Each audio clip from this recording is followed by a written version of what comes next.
नमस्कार, स्वागत है आपका। आप देख रहे हैं SBCN टाइम्स और आपके साथ मैं हूं वैशाली व्यास। आइए बुलेटिन की शुरुआत करते हैं इस वक्त की अहम खबरों के साथ। मंदसौर पुलिस द्वारा अपराध और अपराधियों की रोकथाम के लिए की जा रही है कड़ी कार्रवाई। इसी के तहत नई आबादी पुलिस ने 3 देशी पिस्टल, 10 जिंदा कारतूस सहित एक बाइक सवार को पकड़ा। 3 आरोपी फरार। चंद्रपुरा में श्री गंगाधर महादेव मंदिर की जमीन को लेकर चल रहा है विवाद। सोमवार सुबह रहवासी पहुंचे थाने और हर हर महादेव के नारों के साथ जल्द जमीन का फैसला करने की रखी मांग। सरस्वती शिशु मंदिर में आनंदम फन फेयर का किया गया आयोजन। लगभग 5000 लोगों ने लिया कार्यक्रम में हिस्सा। फूड स्टॉल के साथ ही खेल कूद, डांस, म्यूजिक के किए गए आयोजन। और नीमच में ट्रैफिक पुलिस के जागरूकता रथ को एसपी ने हरी झंडी दिखाकर किया रवाना। शहर भर में रथ के माध्यम से यातायात सुरक्षा के नियमों का पालन करने व यातायात सुरक्षा के बारे में दी जाएगी जानकारी। बुलेटिन में अब रुक करते हैं मंदसौर से जुड़ी खबरों की ओर।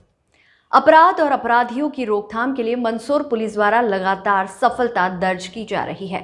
नई आबादी थाना पुलिस ने मुखबिर की सूचना पर महू नीमच हाईवे रोड पर इंडियन पेट्रोल पंप के सामने नाकाबंदी कर एक मोटरसाइकिल सवार को रोका, जिसकी तलाशी लेने पर उसके पास से एक बैग में 3 देशी पिस्टल, 2 खुली मैगजीन व 10 जिंदा राउंड सहित पुलिस ने गिरफ्तार किया, जिसमें 3 अन्य और आरोपी फरार है। मंदसौर पुलिस अधीक्षक अनुराग सुजानिया की टीम जिले में लगातार अपराध व अपराधियों पर लगाम लगाने में सफलता हासिल कर रही है। जहां एक दिन पूर्व थाना यशोधर्मन पुलिस ने पेट्रोल पंप डकैती की योजना बनाने वाले गिरोह को पकड़ा था, तो वहीं रविवार को नई आबादी पुलिस ने मुखबिर की सूचना पर महू नीमच हाईवे रोड पर इंडियन पेट्रोल पंप के सामने नाकाबंदी कर मुखबिर द्वारा बताए गए हुलिये के तहत एक मोटरसाइकिल सवार को रोका, जिसकी तलाशी लेने पर उसके पास से एक बैग में 3 देशी पिस्टल, 2 खुली मैगजीन व 10 जिंदा राउंड जिसकी कीमत तकरीबन 75,000 रुपए, एक मोबाइल जिसकी कीमत 10,000 रुपए, एक मोटरसाइकिल कीमत 50,000 रुपए, कुल जब्त सामान की कीमत करीबन 1,35,000 रुपए सहित पुलिस ने गिरफ्तार किया, जिसमें अभी अन्य 3 और आरोपी फरार है। SBCN टाइम्स के लिए मंदसौर से सचिन जैन की रिपोर्ट। कल सूचना मिली थी टेलीफोन पर कि ये साइद है बूढ़ा का, अभी हाल फिलहाल वहाँ रह रहा है ये रावण डूडी नीमच में, जो जावरा तरफ से किसी तस्कर पिस्टल वाले से खरीद के लेकर जाने वाला है। उस सूचना पर नाकाबंदी की गई नया खड़ा पर पेट्रोल पंप के सामने, जो जावरा तरफ से आता हुआ मिला, जिसको चेक किया गया, जिसके काले बैग में 3 पिस्टल मिली, 10 राउंड थे, 2 मैगजीन एक्स्ट्रा थी उसमें। और तो इसमें कोई आरोपी है ना, इसका भाई है सद्दाम, वो अभी जेल में बंद है। एक टिंकल मालवी है लूनाड़ा का, उसको भी इसने पिस्टल दे रखी पहले, उनकी तलाश जारी है। टोटल कितने आरोपी बनाए गए सर इसमें? इसमें 4 आरोपी हैं। एक ये स्वयं साइद, इसका भाई सद्दाम, टिंकल और एक जिससे लेकर के आया वो। कितने गिरफ्तार है और कितने फरार है इसमें? एक को गिरफ्तार किया गया, बाकी की तलाश जारी है। चंद्रपुरा में श्री गंगाधर महादेव मंदिर की जमीन को लेकर कई समय से विवाद चल रहा है। रविवार देर रात को विवाद बढ़ गया, जिसके चलते रात को पुलिस ने पहुंचकर मामला शांत किया था, किंतु सुबह सभी रहवासी पुलिस थाने पहुंचे व थाने के बाहर सामने ही बैठकर हर हर महादेव सहित अन्य नारे लगाने लगे, जिसके बाद तहसीलदार ने पहुंचकर मामले के बारे में चंद्रपुरा के रहवासियों से चर्चा की व मौका मुआयना कर निर्णय की बात कहकर समझाया, जिसके बाद मामला शांत हुआ। शिवरात्रि के एक दिन पूर्व शहर कोतवाली के बाहर गूंजे हर हर महादेव के जयकारे। जी हाँ, ये सब क्यों हुआ, इसका कारण है शहर के चंद्रपुरा में अति प्राचीन मंदिर श्री गंगाधर महादेव की जमीन को लेकर लंबे समय से विवाद चल रहा है, जिसके चलते रविवार देर रात जमीन को लेकर विवाद बढ़ गया था, जिसके बाद शहर कोतवाली पुलिस ने पहुंचकर मामले को शांत किया था। सभी रहवासी, जिसमें महिला पुरुष शामिल थे, सुबह एकत्रित होकर शहर कोतवाली थाने पहुंचे, जहां सभी ने थाने के सामने धरना देकर बैठ गए व हर हर महादेव के नारे लगाने लगे व मंदिर की जमीन का फैसला करने के लिए नारेबाजी करने लगे। इस दौरान तहसीलदार मुकेश सोनी व शहर कोतवाली टीआई अमित सोनी ने रहवासियों से चर्चा की व मंदिर की जगह को लेकर मौका मुआयना करने व कागजों की जांच करने की बात रहवासियों से कही। उसके बाद सभी चंद्रपुरा निवासी थाने से रवाना हुए। SBCN टाइम्स के लिए मंदसौर से सचिन जैन की रिपोर्ट। नहीं चलेगी, नहीं चलेगी। गौतम साहब की तानाशाही नहीं चलेगी, नहीं चलेगी। गौतम साहब की तानाशाही नहीं चलेगी, नहीं चलेगी। हर हर महादेव, हर हर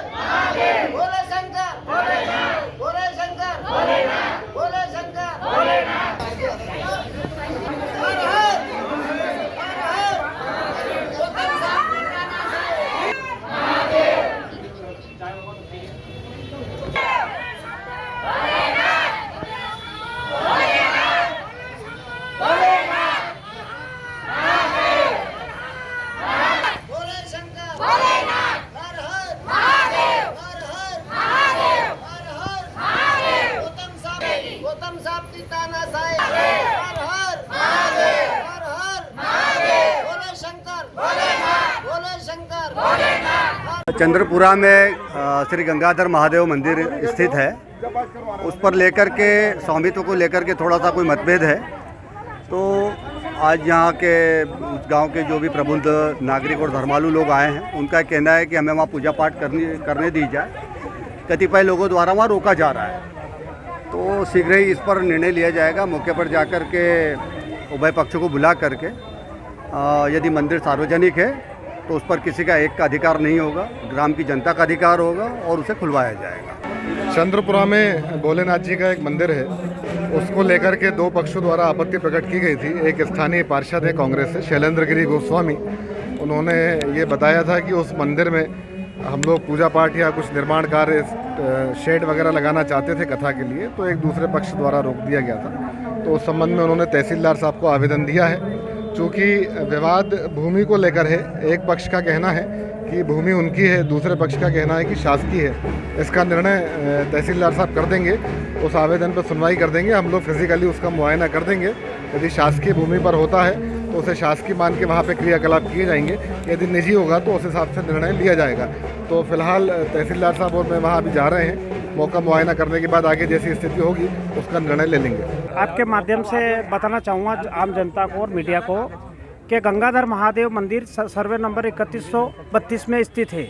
3839 में उस मंदिर का नाम खसरों में लिखा हुआ। राजस्व त्रुटि की वजह से उस 12 नंबर कॉलम में मंदिर को इंदराज नहीं किया गया। गौतम परिवार, दुष्यंत सिंह गौतम, राजेंद्र सिंह गौतम, चंद्रपाल सिंह गौतम और इनके परिवार के लोग मौके पे आ रहे हैं, मंदिर में पूजा अर्चना नहीं करने दे रहे। मंदिरों की ये स्थिति थी कि आज अपन जिस तरीके से हिंदुत्व की बात कर रहे हैं, देश आज़ाद होने के बाद वार्ड नंबर 26 आज भी आज़ाद नहीं हुआ इनके आतंक से। मेरा यह आपसे कहना कि राजनीतिक क्षेत्र में इनका प्रभाव, इनके पिताजी विधायक रहे, वो खुद जिला पंचायत अध्यक्ष रहे, अभी वर्तमान में भारतीय जनता पार्टी के प्रदेश कार्य समिति के सदस्य है। मुझे शर्म आ रही है कि एक तरफ देश कह रहा है कि हिंदू की बात करेंगे, नरेंद्र मोदी कह रहे हैं कि देश का हिंदुत्व आएगा, हिंदुत्व में ताकत आएगी। एक तरफ उन्हीं के पार्टी के लोग मंदिरों का विकास रोक रहे हैं, मंदिरों पर ताला लगा रहे हैं। एक तरफ देश के प्रधानमंत्री काशी विश्वनाथ का विकास कर रहे हैं। आज गंगाधर महादेव, जहां से भगवान गंगा निकली है, वो शिवना में आके मिलती है। वहीं से शिवना में आके, शिवना कहां से गंगा बनेगी? गंगाधर महादेव के चरणों से ही बनेगी। उसको लेके लड़ाई लड़ रहे हैं। कुत्ते बैठते थे, शराब पी के लोग बैठते थे। एक साल में ग्रामीण क्षेत्र के लोगों ने और हम सब ने मिलके उसको मंदिर को वापस जागृत करने का प्रयास किया जा रहा है, लेकिन उनके द्वारा भगवान भोलेनाथ का मंडप का अपमान किया गया। आज भगवान का मंडप था, वहाँ मंगल गीत होने थे, लेकिन आज हमको शर्म के मारी इन दुष्ट लोगों और राक्षसी लोगों की वजह से यहाँ हमको थाने पे आना पड़ा। क्या मांगे आप लोगों की? हमारी मांग ये है कि मंदिर को सार्वजनिक है तो सार्वजनिक किया जाए, उनका निजी है तो उनको दिया जाए। अगर शासन का है तो शासन को तुरंत 5 बीघे जमीन है नकदी करके उसको सारा अतिक्रमण वहां से हटाया जाए। सरस्वती शिशु मंदिर में आनंदम फन फेयर के माध्यम से एक आयोजन किया गया, जिसमें लगभग 5000 लोगों द्वारा इस कार्यक्रम में 22 प्रकार के फूड स्टॉल यहां पर लगाए गए थे, जिसमें स्कूली बच्चों के माता पिता द्वारा फूड स्टॉल यहां पर लगाए गए थे, जिसमें पानी पताशे, कचौरी, समोसे, दही बड़े, आइसक्रीम व खेलकूद और मिसाइल तोप भी यहां पर प्रदर्शनी में तैयार कर लगाई गई थी। आनंदम फन फेयर के माध्यम से हुआ आयोजन मम्मी पापा की रसोई बच्चों के साथ। सरस्वती शिशु मंदिर जकाखेड़ी में आनंदम फन फेयर के माध्यम से एक आयोजन किया गया, जिसमें लगभग 5000 लोगों ने भाग लिया। तो वहीं सीतामऊ एसडीएम संदीप शिवा भी इस कार्यक्रम में पहुंचे और उन्होंने भी इस कार्यक्रम में पहुंचकर लुत्फ उठाया। 22 प्रकार के फूड स्टॉल यहां पर लगाए गए थे, जिसमें स्कूली बच्चों के माता पिता द्वारा फूड स्टॉल लगाए गए हैं, जिसमें पानी पताशे, पानीपुरी, कचौरी, समोसे, दही बड़े, आइसक्रीम व खेलकूद और मिसाइल तोप भी यहाँ पर प्रदर्शनी में तैयार कर लगाई गई थी। सरस्वती शिशु मंदिर की प्राचार्य सरोजा प्रसाद द्वारा बताया गया कि 2 सालों से कोई गतिविधि नहीं हो रही थी और बच्चे 2 सालों से काफी परेशान हो रहे थे, इसलिए बच्चों के लिए आनंदम फन फेयर का आयोजन किया गया है, जिसमें मंदसौर शहर सहित कई जगह के बच्चे भी कार्यक्रम में सम्मिलित हुए हैं। स्कूल परिसर को पूरी तरह गुब्बारों से सजाया गया था। डांस, म्यूजिक, अन्य गतिविधि के कार्यक्रम किए गए थे, जिसमें स्कूली बच्चों सहित पेरेंट्स ने भी काफी उत्साह से भाग लिया और यहाँ पर खेलकूद व खाने पीने के कई स्टॉल लगाए गए हैं, जिसमें बच्चों से लेकर पेरेंट्स भी शामिल हुए और बड़ी संख्या में स्कूल परिसर में लोग आ रहे हैं, क्योंकि ये कार्यक्रम ओपन किया गया है। छोटे बच्चे से लेकर यहाँ पर बड़े बच्चे भी कार्यक्रम में शामिल हुए हैं, जिसमें खेलकूद से लेकर कई आयोजन किए जा रहे हैं। स्कूल के अंदर प्रवेश के पहले सभी आने वाले पेरेंट्स और बच्चों को तिलक लगाकर उनका अभिनंदन स्कूल स्टाफ व बच्चों द्वारा किया गया।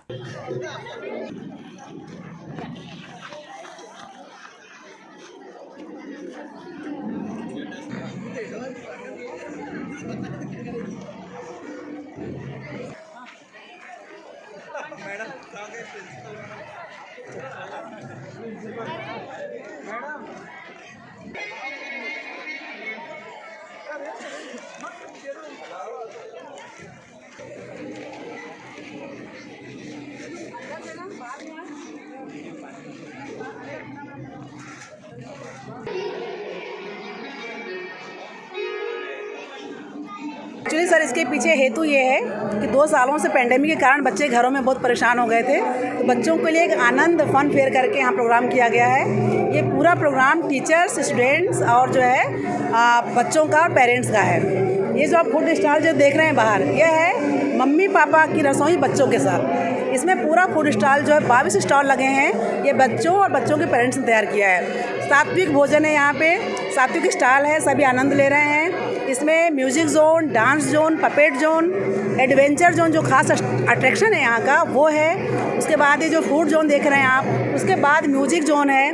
म्यूजिक जोन के बाद जो है स्विंग एंड स्लाइड्स वो पूरा जोन है, उसका सारा लोग आनंद ले। पूरे मंदसौर के सभी जो स्टूडेंट्स हैं, छोटे बच्चे बड़े सभी आके आज यहाँ एंजॉय कर रहे हैं। तो आप देख सकते हैं कितने लोग आ रहे हैं एंजॉय करने के लिए। हमने 5000 लोगों की कल्पना की, 5000 लोग आएंगे। अभी तो शुरुआत हो रही है, ये ओपन फॉर ऑल है ना, तो संख्या अनगिनत रहने वाली है। सरस्वती स्कूल है, यहाँ पे बाल मेला लगा सारा बच्चों के आनंद के लिए, ताकि पेरेंट्स को भी अच्छा लगे, एक मनोरंजन हो जाए यहाँ पे। और हम सबको बहुत अच्छा लग रहा है। कई सारी की यहाँ पे चीज़ें लगी, जैसे मेले है, खेलकूद है, खाने पीने की चीज़ें हैं, मतलब हर नर्सरी है बच्चों को, छोटे बच्चों को लेके हर चीज़ है यहाँ पे। मंदसौर जिले के दलोदा तहसील मुख्यालय पर विगत माह उच्च शिक्षा मंत्री मोहन यादव व क्षेत्रीय विधायक यशपाल सिंह सिसोदिया ने दलोदा कॉलेज भवन निर्माण का भूमि पूजन किया था, जिसके बाद से बिल्डिंग का निर्माण कार्य जोरों से चल रहा है। ऐसे में कॉलेज भवन निर्माण कर रहे ठेकेदार ने वर्षों से पड़ी जोगी कालबेलिया समाज के शमशान घाट की जमीन तक जाने का रास्ता बंद करने के उद्देश्य से ठेकेदार ने सीमांकन करना और गड्ढे खोदने के लिए पाइपलाइन करना शुरू करने से स्थानीय नई आबादी फतेहगढ़ के कालबेलिया जोगी समाज ने मौके पर एकत्रित होकर नारेबाजी शुरू कर दी और जिला कलेक्टर व स्थानीय दलोदा प्रशासन और क्षेत्रीय विधायक से मांग करते हुए कहा कि कालबेलिया समाज के शमशान घाट तक जाने के लिए जो रास्ता बंद नहीं किया जाए। हमारा पहले से आदेश प्रशासन ने दे रखा है और वर्षों से आने जाने का रास्ता है, तो फिर बंद क्यों किया जा रहा है? उक्त रास्ते को सुचारू रूप से जारी रखे। कॉलेज प्रशासन रास्ता दो, रास्ता दो। कॉलेज प्रशासन रास्ता दो, रास्ता दो, रास्ता दो। कॉलेज प्रशासन रास्ता दो, रास्ता दो, रास्ता दो। जोगी समाज जिंदाबाद, जोगी समाज जिंदाबाद। कॉलेज प्रशासन रास्ता दो, रास्ता दो, रास्ता दो। जोगी समाज जिंदाबाद, कालबेलिया समाज जिंदाबाद। नमस्कार मित्रों, मंदसौर विधानसभा के अंतर्गत ये गांव नई फतेहगढ़ है और यह नई फतेहगढ़ में जो स्टील फैक्ट्री, जो धुआं देने वाली जो फैक्ट्री है, नेताओं की जो फैक्ट्री है, इस फैक्ट्री के पास नैनीहालों का जीवन यापन होगा। जीवन को, शिक्षा का स्तर ऊंचा बढ़ाने के लिए मंदसौर के विधायक चाहते हैं कि धुएं के पास बच्चों का जीवन निर्मित हो, पढ़ाई बढ़े, पढ़ाई करें, अच्छा है। लेकिन एक सबसे बड़ी बात समझ के एक और आ रहा है कि यहाँ कॉलेज प्रशासन के द्वारा ऐसा सुनने में आया है कि कॉलेज प्रशासन इन कालबेलिया समाज की जो 200 साल अभी जो बात करी है, उससे ज्ञात हुआ कि 200 साल पुरानी इनके समाधि है, जो समाज शमशान घाट उस लिहाज भाषा में कहा जाता है, शमशान घाट की जमीन है। और उस शमशान घाट की जमीन का जो मूल रास्ता है, इस फैक्ट्री के पास में जो पीछे से होके फैक्ट्री के समीप होके स्कूल कॉलेज बाउंड्री के पास होके फैक्ट्री के समीप होके सीधा 4 लेन से कंबाइन है। लेकिन कहीं न कहीं नेताओं के इशारों पे और स्थानीय जनप्रतिनिधियों की लापरवाही की वजह से कालबेलिया समाज को बड़ी तकलीफ आ सकती है। इस कारण ये आज यहाँ एकत्रित हुए हैं और इनका जिला कलेक्टर और स्थानीय प्रशासन जो है, नायब तहसीलदार और तहसीलदार से मांग है कि हमें हमारा रास्ता देना चाहिए। सीमांकन पूर्व तो हो चुका है, जिसकी आदेश की प्रतियां भी इनके पास हैं, ऐसी जानकारी हमें मिली है। लेकिन कहीं न कहीं किसी के इशारों पर यह बड़ा काम हो रहा है जो अनुचित है। किसी समाज धर्म के खिलाफ, किसी के जो जमीनों के ऊपर कब्जा होना ये बहुत ही दुखद है और ऐसे मामले में भारतीय जनता पार्टी के जनप्रतिनिधियों को संज्ञान में लेना चाहिए, नहीं तो विवादित स्थिति निर्मित हो सकती है। हमारा प्लान ये रहेगा, हम आंदोलन लगाएंगे, हम यहाँ धरना देंगे। हमारे को जहाँ तक रास्ता नहीं मिलेगा ये समाधि के लिए, हम तो यहाँ धरना लगा के बैठे रहेंगे और उसके अलावा हम चक्का जाम करेंगे। हमारे नाथ समाज कालबेला समाज में हमारे ये समाधि है वर्षों पुरानी, तो हम यहाँ सिर्फ रास्ते के लिए कर रहे हैं और कुछ नहीं, अपने हित के लिए नहीं, हमारे समाज के सब हित के लिए कर रहे हैं कि यह रास्ता प्रशासन हमारे को ये रास्ता दे दे। कॉलेज के पीछे की जो जमीन है ये किस नाम की जमीन है, किस मामले की जमीन है आपके, ये बताओ। ये हमारे समाधि की जमीन है, जो कि समाधि की कालबेलिया समाधि की जमीन है हमारी 200 साल पुरानी। ये इस जमीन को हमने साहब से और कलेक्टर साहब से भी आवेदन करके इस मांग को लेकर के ने यहाँ नपवा के कंप्लीट करवा रखी। अब क्या दिक्कत लिखित में है, सिर्फ हमें ये कॉलेज आया, ये कॉलेज के पास में हमारे इसके पास में फैक्ट्री के पास से होते हुए रोड पे रास्ता जाना चाहिए, बस ये मांग है हमारी और कोई मांग नहीं है सर। अब क्या तकलीफ आ रही है तो आपको यहाँ एकत्रित होना पड़ा? काम चल रहा है जो कभी हो जाए, ये काम चल रहा है जो कभी ये रास्ता रुक जाए, इसके लिए हम यहाँ आए कि कम से कम ये रास्ता के हमारा निशान दे देवे और ये रास्ता क्लियर कर देवे। तुम्हें किसी कोई शंका लगी क्या फैक्ट्री वाले ने इस रास्ते को बंद करने की? ऐसा कुछ किसी को अभी तो नहीं लगी है, लेकिन पहले से ही बोल देवे हम लोग, तो ताकि उसमें आगे जाके न कोई मतलब बाधा नहीं पहुंचे। यहाँ सीमांकन जैसी कोई स्थिति निर्मित हुई थी क्या कॉलेज प्रशासन द्वारा? ये अभी सीमांकन ये अब आज होगी, आज हो गया। हाँ, तो ये तुम चाहते हो हमारा रास्ता होना चाहिए? ये हमारा रास्ता होना चाहिए बस। समाधि थी 200 साल पुरानी समाधि है, इस रास्ते आम रास्ता यही था हमारा। ये मतलब ये स्कूल लगने से ये रास्ते की मांग कर रहे हैं, हमारा रास्ता मिलना चाहिए, क्लियर करना चाहिए, रोड से लगा के यहाँ तक। तो कौन कॉलेज प्रशासन द्वारा रास्ता बंद कर रहा है? नहीं कर रहा है, वो नहीं कर रहा था वो। हमने सुना कि रास्ते में कोई हमारे आगे ले रहे थे, हमारे को रास्ता पूरा क्लियर चाहिए। काला सोना कहे जाने वाली अफीम की खेती में इस बार लागू की गई नई नीति सीपीएस सिस्टम के फॉर्मूले से हरे रंग के पट्टे से किसानों ने खेती तो कर ली और फसल पककर तैयार हो गई है, लेकिन अब उलझ गए हैं। गौरतलब है कि सीपीएस सिस्टम लागू करने के बाद सरकार ने कोई नीति जारी नहीं की है कि डोडे पर कब चीरा लगेगा और कौन ले जाएगा, जिसके कारण अफीम किसान भी परेशान हो रहे हैं। एसबीसीएन टाइम्स से किसानों ने चर्चा करते हुए कहा कि हमारे पास में कुछ किसानों ने अफीम के डोडे पर चीरा लगाना शुरू कर दिया है, लेकिन उन्हें अभी तक कोई निर्देश नहीं मिले हैं, जिसके कारण हम भी परेशान हैं। अब तक सफेद लाइसेंस लेकर खेती करने वाले किसान सीपीएस की जद में आए, उन्हें पहली बार हरे रंग का लाइसेंस मिला है। अब अफीम फसल पककर तैयार हो गई है, लेकिन नीति के अभाव में क्या होगा यही उलझन बनी हुई है। तीनों खंडों में मिलकर करीब 2000 के करीब किसान हैं, जिन्हें 6 आरी का पट्टा सीपीएस सिस्टम के तहत नवंबर तक जारी हुए और दिसंबर में उन्होंने बोवनी शुरू की। अगर शासन चीरा नहीं लगाने देंगे तो किसान आंदोलन करेंगे। ये पद्धति जो शासन की है ये बहुत गलत है। किसान को इससे कोई फ़ायदा नहीं होना, कोई शासन को इससे फ़ायदा है। अगर शासन हमें इस चीज़ का मुआवजा भी दे तो शासन को तो कुछ फ़ायदा है नहीं इससे। इसलिए हम चाहते हैं कि सभी को चीरा लगाने दें। और किसानों ने काफ़ी मेहनत भी की है। इस वर्ष मौसम भी अच्छा है।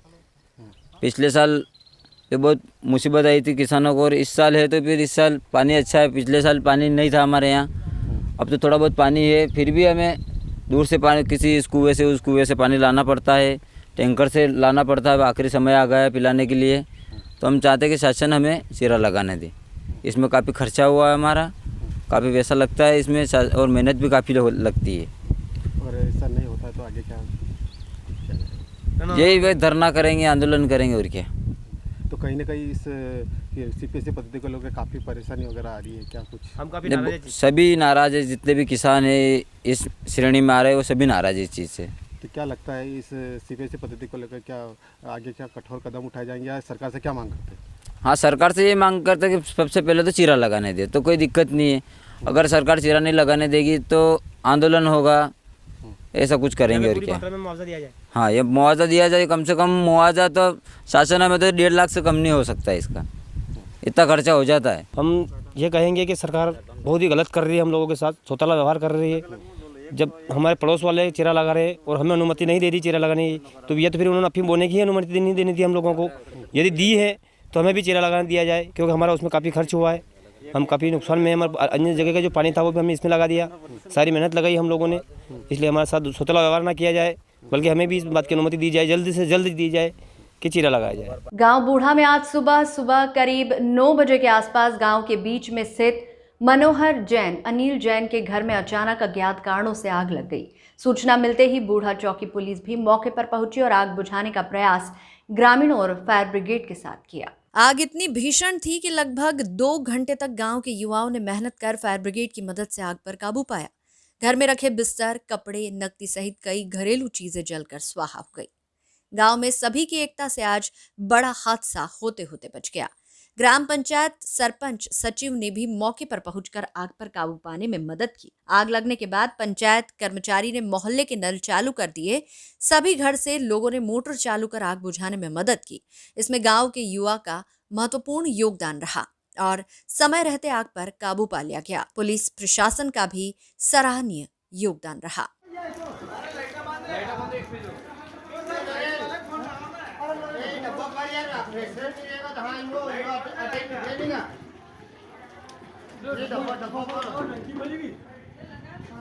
बुलेटिन में रुकेंगे एक छोटे से ब्रेक के लिए, आप बने रहिए हमारे साथ।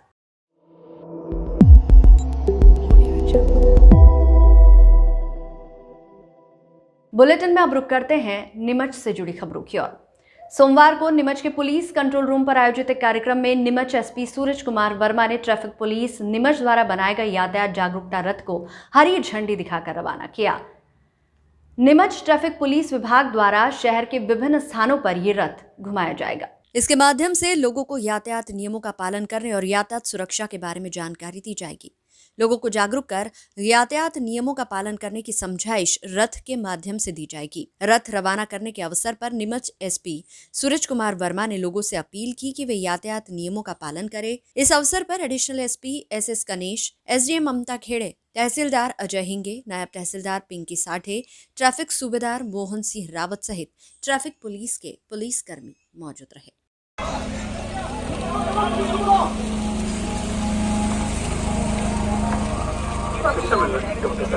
जैसा कि हम सभी को मालूम है कि हर साल हजारों जाने, इनोसेंट जाने ट्रैफिक एक्सीडेंट के कारण जाती है और इसलिए हम लोग हर साल जनवरी के माह में एक ट्रैफिक जागरूकता रथ इनॉग्रेट करते हैं जो पूरे शहर में और पूरे ज़िले में घूमकर जागरूकता का मैसेज फैलाती है। इस साल ओमिक्रॉन के कारण वो उस समय हम लोग जनवरी में नहीं कर पाए थे, तो इस महीने ये पूरा रथ पूरे ज़िले में भ्रमण करेगी और साथ में वॉलंटियर्स भी हम लोगों ने तैयार किए हैं जो भी साथ में जाएंगे और लोगों को प्रेरित करेंगे कि जो भी आपके जो ट्रैफिक से रिलेटेड नियम है, आपके गाड़ी में हेडलाइट प्रॉपर हो, रेडियम लगे हो, रेड लाइट और ग्रीन लाइट जो सिग्नल्स हैं उनका पालन करें और ओवर स्पीडिंग ना करें। इस तरह के मैसेजेस को जागरूकता फैलाने के लिए ये पूरा प्रोग्राम किया जा रहा है। सोमवार को प्राप्त जानकारी के अनुसार नीमच के सीआरपी रोड से जूते की दुकान में आग लग गई, जिसके बाद लोगों द्वारा फायर ब्रिगेड को सूचना दी गई।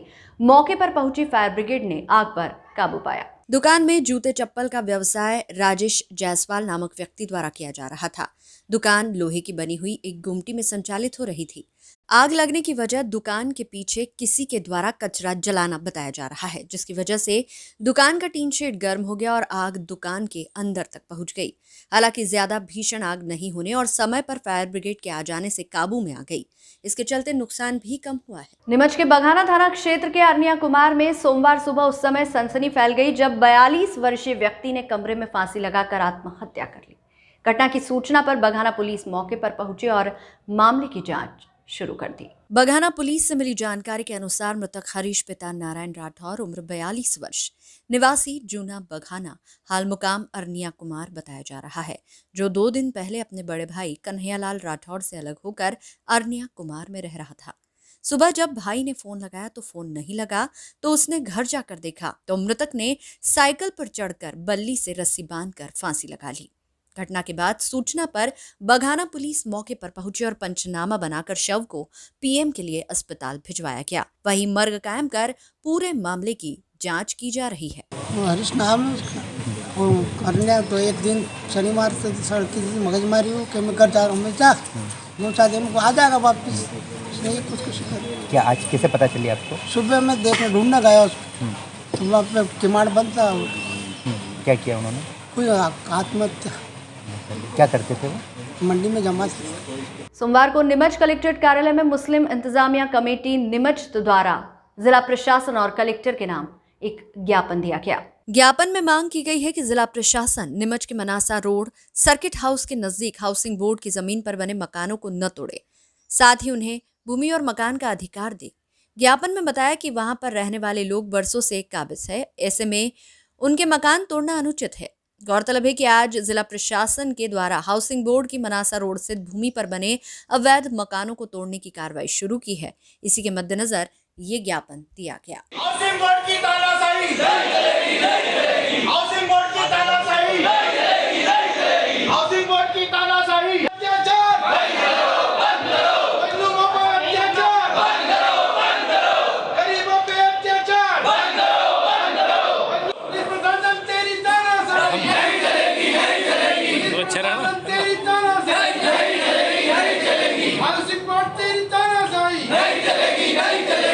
बगले के पास में जो गरीब लोग 40-50 वर्षों से वहाँ पर रह रहे हैं, उनके ऊपर प्रशासन द्वारा बिना किसी सूचना के बुलडोजर चला दिया वहाँ पे और मकान तोड़े गए, कुछ मकान वहाँ से। उसी विषय में ज्ञापन दिया गया, प्रशासन वो कार्रवाई रोकी जाए और वो मामला पहले से ही हाईकोर्ट इंदौर में विचाराधीन है और उनको ना तो कोई सूचना दी गई रहने वालों को और डायरेक्ट वहाँ आके और बुलडोजर चला दिया, जिसमें कुछ रहवासियों को चोट भी आई। महिलाओं और बच्चों के साथ में जो अधिकारी वहाँ पे आए थे उन्होंने बदसलूकी की गई और उसी के पास में आवासीय भूमि पर एक व्यावसायिक अवैध कॉम्प्लेक्स बना हुआ है। प्रशासन उसके ऊपर तो कार्रवाई नहीं करता और जो गरीब लोग हैं प्रशासन हमेशा आके और उनको प्रशासन परेशान करने लग जाता है। सबसे पहले तो जो भूमाफिया का अवैध वहाँ पे कॉम्प्लेक्स बना हुआ है उस पर कार्रवाई की जाए। उस कॉम्प्लेक्स के ऊपर कार्रवाई नहीं होती, प्रशासन नपुंसक बन के देखता रहता है। सबसे पहले उस अवैध उस पर कार्रवाई होनी चाहिए उस कॉम्प्लेक्स के ऊपर। पूर्व में भी वो कॉम्प्लेक्स आधा तोड़ दिया गया था और राजनीति दबाव में और भूमि माफियाओं की राजनीति रसूख से वो वापस बन गया। वो सबसे पहले तो उस पर कार्रवाई होनी चाहिए और प्रशासन का डंडा हमेशा गरीबों के ऊपर ही चलता है। ऐसा बताया जा रहा है कि आज अतिक्रमण हटाने आए थे, कुछ विवाद की स्थिति भी बनी थी, पथराव वगैरह भी हुए थे और दूसरा ये है कि 2600 स्क्वायर फीट पे जो जमीन है वो हाउसिंग बोर्ड की जमीन है जिस पे कब्जा बताया जा रहा है। पहली बात तो वो जमीन हाउसिंग बोर्ड ने अवैध तरीके से अलॉटमेंट कराई है। वो जमीन जब हाउसिंग बोर्ड ने अलॉटमेंट कराई थी वहाँ पर झोपड़ी और लोग वहाँ पे निवास कर रहे थे, तो हाउसिंग बोर्ड को वो जमीन ले ही नहीं सकती थी। पहली बात तो नगर पालिका ने वहाँ पे 2-2 बार उनको पट्टे इशू कर रखे हैं। सन 84 के पट्टे भी है और 2003 के भी पट्टे हैं उनके पास में, 98 के भी पट्टे हैं उनके पास में। अभी 3 दिन का अल्टीमेटम दिया गया है, इसके बाद क्या स्थिति बनेगी देखेंगे। जो भी हो कलेक्टर साहब से बात करते हैं, कार्रवाई रोकी जाए, गरीब आदमियों को राहत दी जाए। सोमवार को नीमच कलेक्ट्रेट कार्यालय पर बड़ी संख्या में सपाक संगठन से जुड़े कार्यकर्ता और पदाधिकारी पहुंचे, जहां उन्होंने पहले शिव मंदिर पर बैठक की। उसके बाद नारेबाजी करते हुए कलेक्ट्रेट कार्यालय के मुख्य गेट पर पहुंचे और मुख्यमंत्री के नाम ज्ञापन कलेक्टर प्रतिनिधि तहसीलदार अजय हिंगे को दिया। ज्ञापन में मुख्यमंत्री से मांग की गई है कि लंबे समय से कर्मचारियों की पदोन्नति रुकी हुई है। माननीय न्यायालय ने भी पदोन्नति में आरक्षण को असंवैधानिक माना है, मगर मध्य प्रदेश सरकार फिर भी हठधर्मिता अपना रही है। कर्मचारियों की मांग है कि जल्द से जल्द उनका लंबे समय से रुका हुआ प्रमोशन किया जाए। इस अवसर पर सपाक्स के संगठन के जिला अध्यक्ष राजेश पाटीदार सहित बड़ी संख्या में जिले भर से आए कार्यकर्ता और कर्मचारी नहीं चलेगा, नहीं चलेगा। पदोन्नति में आरक्षण नहीं चलेगा, नहीं चलेगा। पदोन्नति में आरक्षण नहीं चलेगा, नहीं चलेगा। संघर्षों से पाए हमने वो अधिकार हमारे हैं। सपाक्स एकता जिंदाबाद, जिंदाबाद। पदोन्नति आरक्षण नहीं चलेगा। 2016 से मध्य प्रदेश के कर्मचारियों का अधिकारियों का पदोन्नति रुकी हुई है और जैसा कि अप्रैल 2016 में माननीय उच्च न्यायालय ने फैसला दिया था कि पदोन्नति में आरक्षण असंवैधानिक है और इसको लेकर के प्रदेश की सरकार सर्वोच्च न्यायालय में गई और सर्वोच्च न्यायालय ने भी अपने पूर्व फैसलों को सही ठहराते हुए पदोन्नति में आरक्षण को असंवैधानिक ठहराया है। लेकिन उसके बाद भी मध्य प्रदेश शासन की हठधर्मिता है और पदोन्नति से लोगों को पिछले 7 सालों से वंचित किया जा रहा है, जो कि हमारे साथ में अन्याय है। जो माननीय सुप्रीम कोर्ट के निर्देश है उसके अनुरूप और जो पूर्व में सर्वोच्च न्यायालय के द्वारा फैसले दिए गए हैं उसके प्रकाश में कर्मचारियों का शीघ्र से शीघ्र पदोन्नति प्रारंभ की जाए। इस मांग को लेकर के आज हम मध्य प्रदेश के मुख्यमंत्री के नाम कलेक्टर नीमच को ज्ञापन दे रहे हैं। इस बुलेटिन में फिलहाल इतना ही। लगातार न्यूज अपडेट्स के लिए देखते रहिए SBCN टाइम्स। नमस्कार।